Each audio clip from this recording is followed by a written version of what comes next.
then his foot flies to the floor.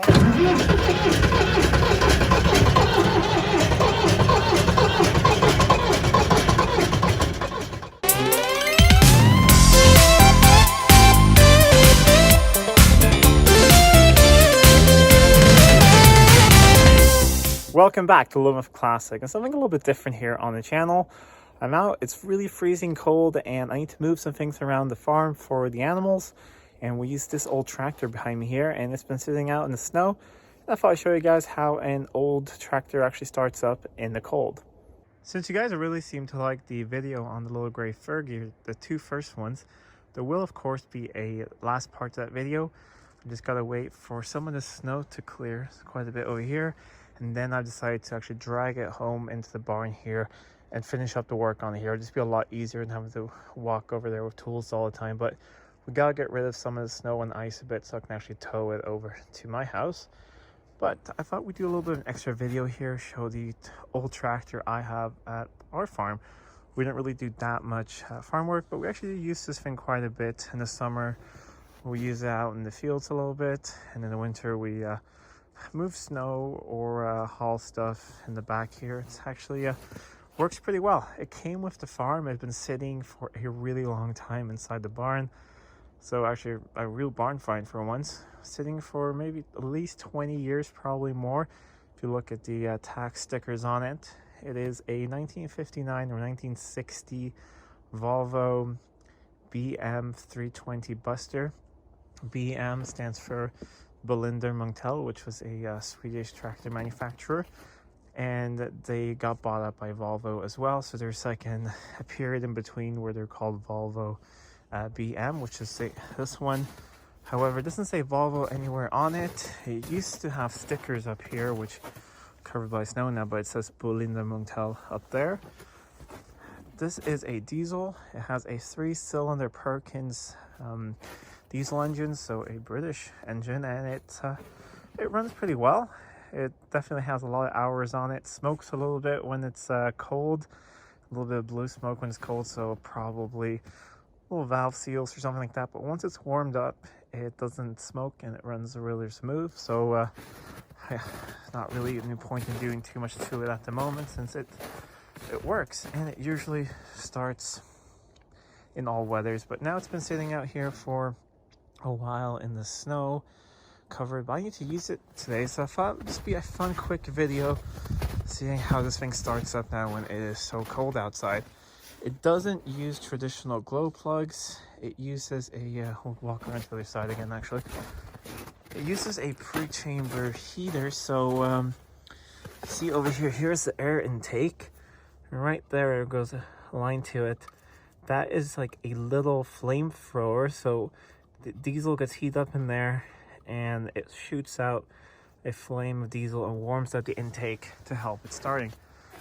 It seems to be working. It's probably not working as well as if it were brand new. It is something I would like to maybe replace at some point, but it usually does start.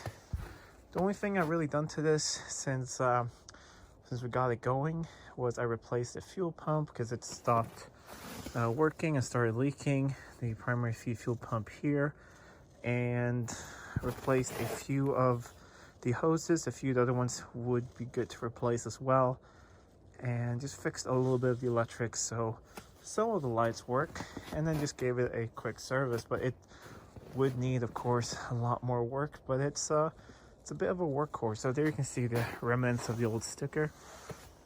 It's an old workhorse on the farm.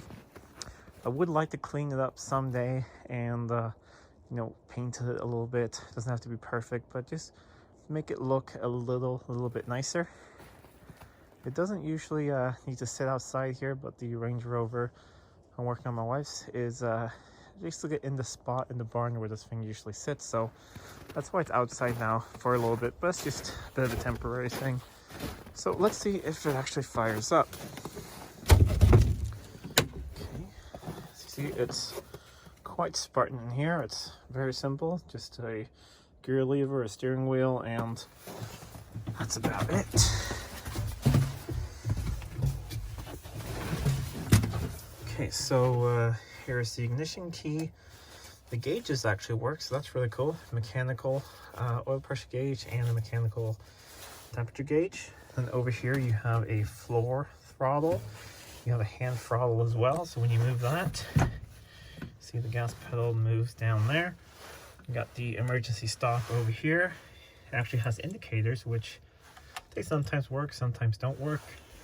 And you have a light switch over here, and here's the ignition key. So there's 2 steps.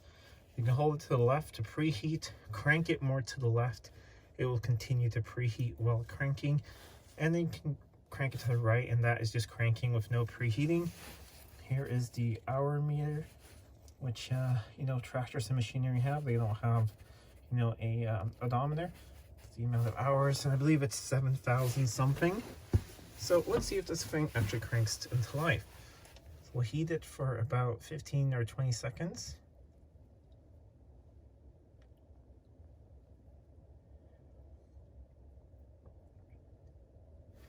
And then it's flat to the floor.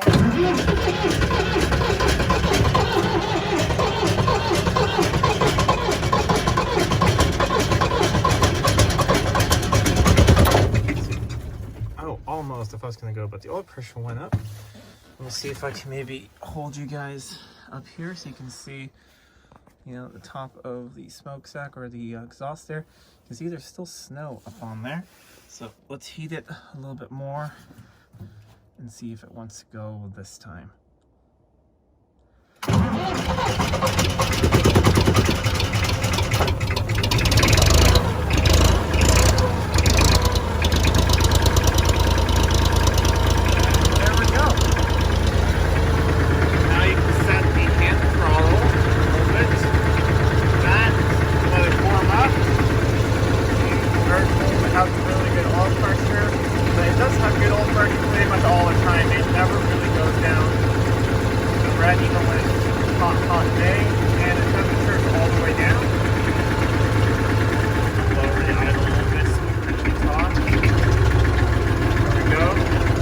See if we can open the bonnet buttons.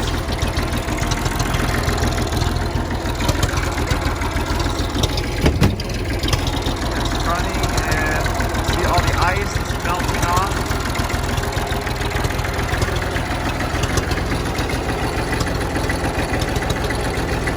I don't think that's gonna work. It's pretty much. No, actually, there we go. Alright, I had to have 2 hands, but now it's all open. You can see over here, the chain here, I pulled inside the driver's seat. That pulls up this curtain here, blocks off the front of the radiator, just so this thing heats up in the winter, because otherwise it really doesn't get up to operating temperature in the winter, even with a thermostat. This really does help out a lot. And over here we have, like I said, a fuel pump. We've got a big air filter housing over there. Got the generator. This is the oil pump for the hydraulics in the back. So you can turn that on and off from inside the cabin. Engine up to be off when you do that though, because it's basically just going to change some gears. And yeah, we've got water pump and fan. Over on this side, here is where you fill up the oil. Got the oil filter housing there. That is the primary fuel filter. Secondary fuel filter, and the big injectors up here, and here's the accelerator. So yeah, I am just going to let this thing warm up now, and then scrape the windows. I'm just going to go move some things around the farm, maybe just get some feed in for the horses. Nothing really that special, but I thought you guys maybe like to see this old tractor I used on the farm, that even if it's, you know, from the late 50s, early 60s, it can still be quite usable and pretty dependable. It's been sitting out here for, I don't know, 1.5 or like about a week or so, and it still pretty much started up right away, you know, second try. That's not bad at all. So let me know what you think in the comments down below. Would you maybe want to see any more videos on this in the future, or not at all? It could be some extra, you know, content on the channel. I do plan on checking the valve clearance of it, see if we can get it to run a little bit smoother with that. I also sometimes have a slight little diesel leak over here somewhere, so if you see maybe I can get a gasket set for that and a few other things. So let me know if that's something that you would like to see on the channel, even though I don't really do diesel stuff here on the channel, so I thought that this is still a British engine. Anyways, I hope you guys like this extra video. Please leave a comment down below what you think. Give this video a thumbs up, share it with your friends. If you're not already subscribed to the channel, please do subscribe to the channel. It really does help out a lot.